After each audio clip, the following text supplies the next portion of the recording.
News India 27 नव्या पिढीचं नवं माध्यम। आज नाशिकच्या शिवसेना कार्यालयामध्ये उद्धव बाळासाहेब ठाकरे गटाच्या शिवसेना पदाधिकाऱ्यांकडून पत्रकार परिषदेचं आयोजन करण्यात आलं होतं। नाशिकच्या लोकसभा निवडणुकीदरम्यान शिवसेना पदाधिकाऱ्यांना अडचणीत आणण्याचा प्रयत्न केला गेला व आरपीआय अध्यक्ष प्रशांत जाधव गोळीबार प्रकरणात शिवसेना जिल्हा प्रमुख सुधाकर बडगुजर यांचा मुलगा दीपक बडगुजर यांच्यावर अंबड पोलीस ठाण्यात गुन्हा दाखल करण्यात आला। मात्र जाणून बुजून बडगुजर परिवाराला या प्रकरणात घेण्याचा प्रयत्न सुरू असून निवडणुकीच्या काळात अडचणीत आणण्याचे प्रकार सुरू आहेत। भारतीय जनता पक्ष, शिवसेना, शिंदे गट, राष्ट्रवादी काँग्रेस हे दबाव तंत्र वापरण्याचे प्रयत्न करत असल्याचा आरोप उद्धव बाळासाहेब ठाकरे गटाचे शिवसेनेचे महानगर प्रमुख विलास शिंदे यांनी केला। तसेच अंकुश शेवाळेला मारहाण करत बडगुजर यांचे नाव घेण्यास परावृत्त करून राजकीय दबाव टाकत शिवसेना पदाधिकाऱ्यांना जेलमध्ये टाकण्याचा प्रकार घडल्याने पोलीस आयुक्त यांना देखील लवकरच भेटू असे देखील विलास शिंदे यांनी म्हटलंय।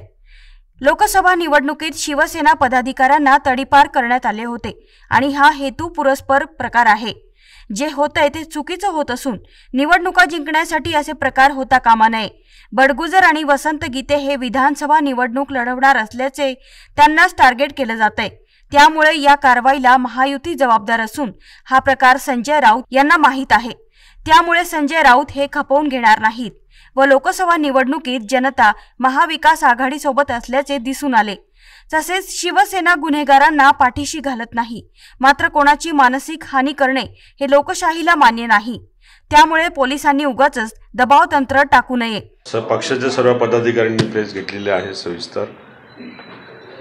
या प्रकरणामध्ये आरोपी अंकुश शेवाळे आणि मयूर बेग यांना काल रात्री प्रचंड मारहाण झाली आहे आणि मारहाण करून सुधाकर बडगुजर किंवा दीपक बडगुजर यांचं नाव घ्यावं, स्टेटमेंट रेकॉर्ड करण्यासाठी पोलिसांचा दबाव हा खूप मोठा होता आणि त्यांनी आज कोर्टात साक्ष पण दिली आहे की आम्हाला खूप मारहाण झाली आहे आणि आता सिव्हिल हॉस्पिटल त्यांना घेऊन चालले।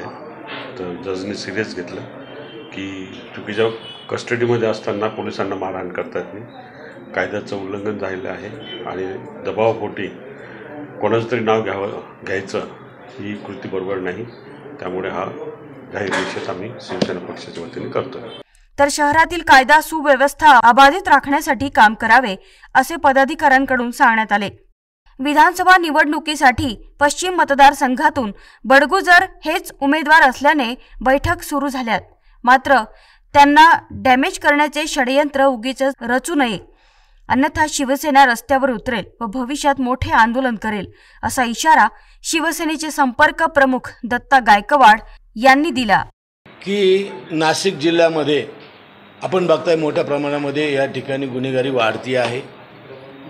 त्या ठिकाणी त्या गुन्हेगारीला आळा घालण्यासाठी पोलीस खात्याने काम करावं, परंतु वरतून काही राजकीय दबाव येत आहे।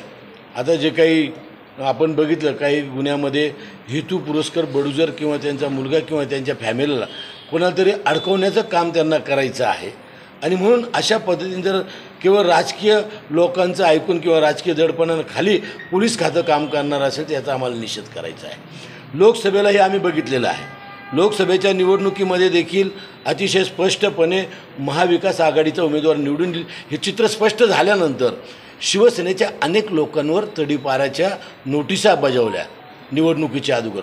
त्याच्यानंतर स्वतः बडगुजर यांच्यावर देखील अनेक प्रकारचे आरोप झाले, त्यांना अटक करण्याचा देखील त्यावेळेस प्रयत्न झाला। तशाच स्वरूपाचा आता लोकसभेच्या नंतर विधानसभेच्या निवडणुका होऊ घातलेल्या आहे आणि म्हणून या ठिकाणी जे संभाव्य शिवसेनेचे उमेदवार आहे त्या लोकांना हेतुपुरस्कर अडकवण्याचं काम या ठिकाणी ते करता आहे आणि म्हणून या ठिकाणी बडगुजरांना कुठल्याही परिस्थितीमध्ये अटक करायची आणि अशा स्वरूपाचं षडयंत्र आमच्या कानावर आलं। आमची एवढीच विनंती पोलीस खात्याला की एवढ्या दडपणाखाली येऊन काम करू नका, विनाकारण या शहरामध्ये आम्हाला आंदोलन करावं लागेल अशा स्वरूपाचं काही करू नये, एवढीच आमची विनंती आहे। आता जे काही सध्या चालू आहे आपल्याला माहीत आहे मागे जो गोळीबार झाला 3-3.5 वर्षापूर्वीचं प्रकरण आहे, त्याच्यामध्ये काही आरोपींना त्यांनी हातात घेतलेलं आहे आणि त्यांच्या माध्यमामधून त्यांना टॉर्चर करून या ठिकाणी बडगुजर किंवा बडगुजरच्या फॅमिलीमध्ये कोणाला तरी अडकवण्याचं पाप त्यांना करायचं आहे आणि म्हणून त्याचा निषेध करण्यासाठी आम्ही ही पत्रकार परिषद. पोलिसांकडून काही नोटीस आली होती या संदर्भात चौकशीला हजर अजून काही आलेलं नाही, तसं आमच्या कानावर नाही आहे. परंतु जी काही चर्चा आहे त्या चर्चेच्या माध्यमातून आम्हाला असं कळतं आहे की असं होण्याची दाट शक्यता आहे. सर, तुम्ही महायुतीचं नाव घेताय, पण थेट आरोप कोणावर आहे तुमचा? थेट आरोप म्हणजे ज्याच्या हातामध्ये ग्रह खातं आहे, हे पोलिसांवर दडपण कोण आणू शकतो? एक तर मुख्यमंत्री असतील, गृहमंत्री असतील, हेच दडपण आणता ना. जे लोकसभेला आपण बघितलं, आमच्यावर तडीपाराच्या नोटीस, ज्यांच्यावर काही गुन्हे नाही अशा लोकांना निवडणुकीपासून लांब ठेवण्यासाठी, जे काय ॲक्टिव्ह कार्यकर्ते त्यांना लांब ठेवण्यासाठी त्यांना तडीपारीच्या नोटिसा निघाल्या. त्यावेळेस आम्ही आवाज उचलला होता.